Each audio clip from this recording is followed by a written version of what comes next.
bosan. Pada zaman dahulu kala, di sebuah rumah kecil tinggal sepasang suami istri. Mereka adalah pasangan yang sangat bahagia dan sedang menanti kehadiran bayi mereka. Aku tahu yang terpenting adalah bayi kita lahir dengan sehat. Tapi aku berharap kita bisa punya anak perempuan, sayangku. Iya, aku juga ingin punya anak perempuan. Jika Tuhan mengizinkan, kita akan punya anak perempuan yang mirip denganmu. Hari kelahiran sudah semakin dekat, dan sang ibu muda sudah tidak sabar menunggu bayinya lahir. Setiap hari dia melihat keluar jendela dan ke arah sebuah tembok tinggi dan mengagumi kebun tetangganya yang dipenuhi bunga dan buah-buahan. Suatu hari dia melihat sebuah tanaman berdaun kuning yang dia tidak pernah lihat sebelumnya. Kira-kira apa nama tanaman itu? Wanginya enak sekali. Pasti rasanya juga enak. Aku harus makan tanaman itu. Aku akan ke tetanggaku dan meminta darinya. Tanpa menunggu lama, ibu muda itu pun meninggalkan rumah. Tapi dia tidak tahu kalau tetangganya adalah seorang penyihir jahat. Dia mengetuk pintu tanpa menyadari bahaya yang sudah menantinya.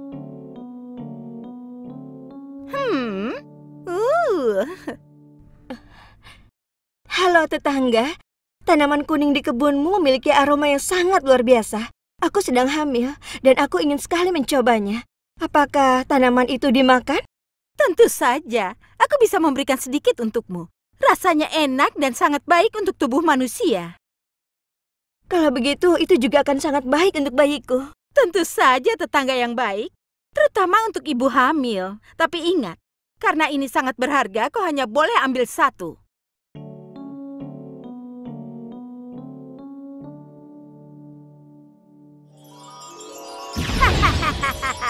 Semuanya berjalan sesuai yang sudah kurencanakan. Wanita itu langsung menghabiskan tanaman yang dia ambil sesampainya di rumah. Tapi dia mau makan lagi. Ambilkan lagi untukku. Kalau aku tidak makan itu, aku tidak bisa melahirkan bayi ini. Oh. Jangan khawatir. Aku akan melakukan apapun untuk membawakan tanaman kuning itu untukmu. Saat malam tiba dan keadaan sudah gelap, suami yang tidak berdaya itu memanjat melompati tembok tinggi dan mengambil tanaman yang istrinya inginkan. Hal ini terus berlanjut untuk beberapa saat. Setiap malam, pria muda itu diam-diam memasuki kebun itu. Tapi dia merasa tidak nyaman memasuki kebun tetangganya tanpa izin. Penyihir jahat itu sengaja menanam tanaman itu untuk menjebak mereka. Dia tahu bahwa tetangganya sedang hamil, dan dia pasti akan tergiur dengan aromanya. Sudah lama dia mengincar bayi itu. Bagaimanapun caranya, dia akan mengambil bayi itu. Suatu malam, saat si pria memasuki kebunnya lagi, penyihirnya menangkap basah dia. Saat ini si penyihir menunjukkan wujud aslinya. Dia sangat jelek dan tampak sangat menyeramkan. Pria malang itu sangat ketakutan. Aku mohon maafkan aku. Istriku sedang hamil dan dia tidak bisa berhenti makan tanaman ini. Aku terpaksa melakukan ini karena kau bilang dia hanya boleh ambil satu buah.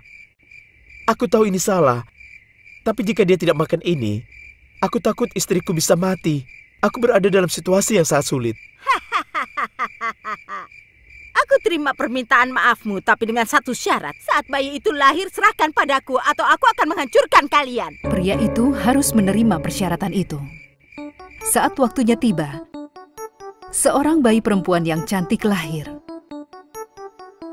Penyihir itu langsung pergi ke rumah mereka. Namanya adalah Rapunzel. Kau boleh merawatnya sampai dia berumur 1 tahun. Tepat 1 tahun aku akan kembali dan mengambilnya darimu. Pasangan yang tidak berada itu pun setuju.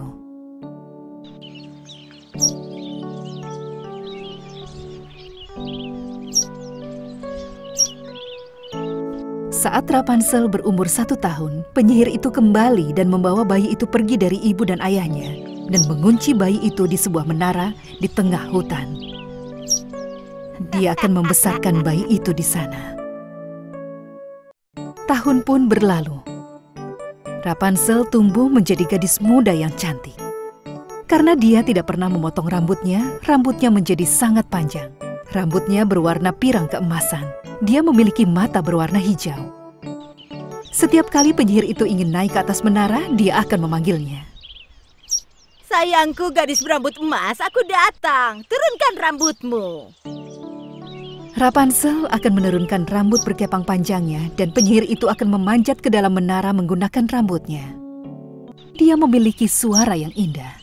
Dia bernyanyi sepanjang hari sampai malam. Suaranya menggema di seluruh hutan dan burung-burung akan terbang ke jendela kamarnya untuk mendengar nyanyiannya. Burung-burung itu adalah satu-satunya temannya.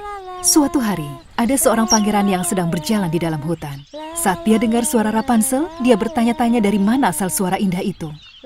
Saat dia ikuti arah suara itu, dia tiba di menara dan menyadari suara indah itu berasal dari sana. Aku harus menemui gadis yang memiliki suara indah ini. Bagaimana caranya aku bisa naik ke menara itu? Saat dia dengan putus asa berjalan mengelilingi menara, tiba-tiba dia melihat penyihir itu memanggil seseorang di atas menara.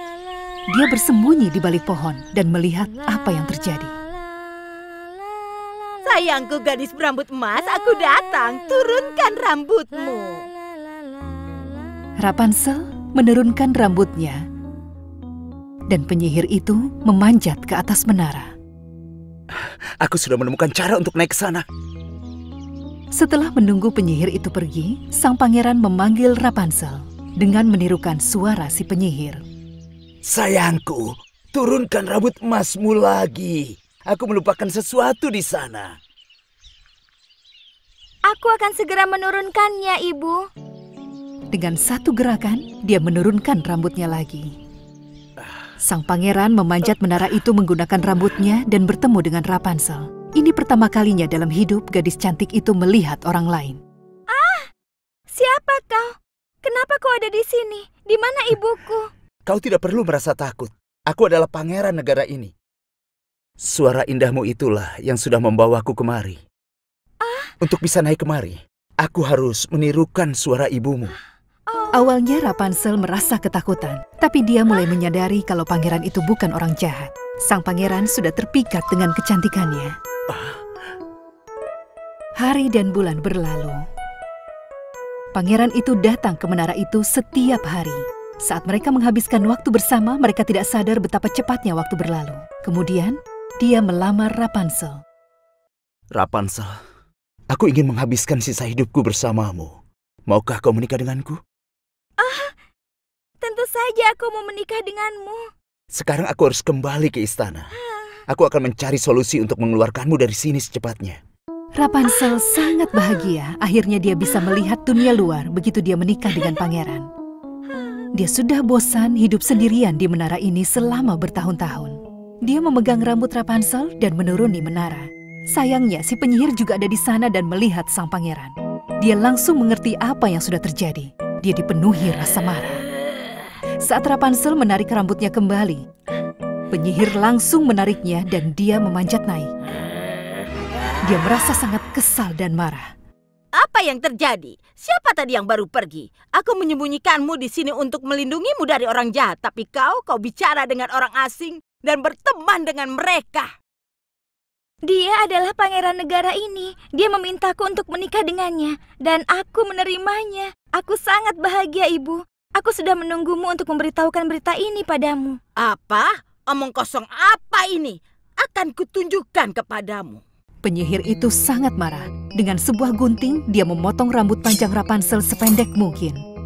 Dan dengan sihirnya, dia mengirimnya pergi jauh keluar dari negara itu. Saat pangeran datang ke menara keesokan harinya, dia tidak tahu penyihir itu yang akan menunggunya di menara. Hai Rapunzel, aku datang. Turunkan rambutmu, aku mohon. Penyihir menurunkan rambut Rapunzel yang telah dia potong. Saat pangeran sampai di jendela menara, penyihir itu sudah ada di sana untuk menyambutnya. Dia sangat takut saat melihatnya. Kejutan, Kau pikir kau bisa membawa pergi gadisku yang telah kusembunyikan selama bertahun-tahun? Saat si penyihir melepas rambut itu, pangeran yang ketakutan itu mendapati dirinya berada di bawah. Dia jatuh di atas semak-semak, tapi karena kepalanya terbentur, dia menjadi buta. Pangeran itu selalu memikirkan Rapunzel. Kemudian dia naik ke atas kudanya dan dia mencarinya di mana-mana. Dia bersumpah walaupun dia harus pergi ke ujung dunia, dia akan menemukannya. Dia terus mencari dan mencari dalam waktu lama. Akhirnya suatu hari dia mendengar sebuah lagu. Suara itu sangat akrab di telinganya. Itu suara Rapunzel. Akhirnya aku berhasil menemukannya. Dia memacu kudanya dan langsung menuju ke arah suara itu. Dia tiba di pintu rumah Rapunzel berada. Rapunzel, aku datang. Buka pintunya. Aku tidak percaya ini. Ini benar-benar kau. Ketika Rapunzel membuka pintu, dia menangis saat melihat sang pangeran. Dia menangis sampai air matanya jatuh di wajah pangeran saat dia berlutut. Tangisnya itu adalah tangis bahagia. Tiba-tiba, si pangeran yang buta itu membuka matanya. Mereka berpelukan dengan penuh rasa bahagia dan merayakan keajaiban ini. Akhirnya sang pangeran bisa melamarnya secara resmi. Mereka kembali ke istana dan mulai mempersiapkan pernikahan. Saat mereka kembali, Rapunzel dan pangeran mencari orang tua kandungnya agar mereka bisa berbagi berita gembira ini. Mereka senang bisa berkumpul lagi dengan putri mereka. Setelah terpisah bertahun-tahun, mereka menggelar pernikahan yang indah dan mereka hidup bahagia selamanya.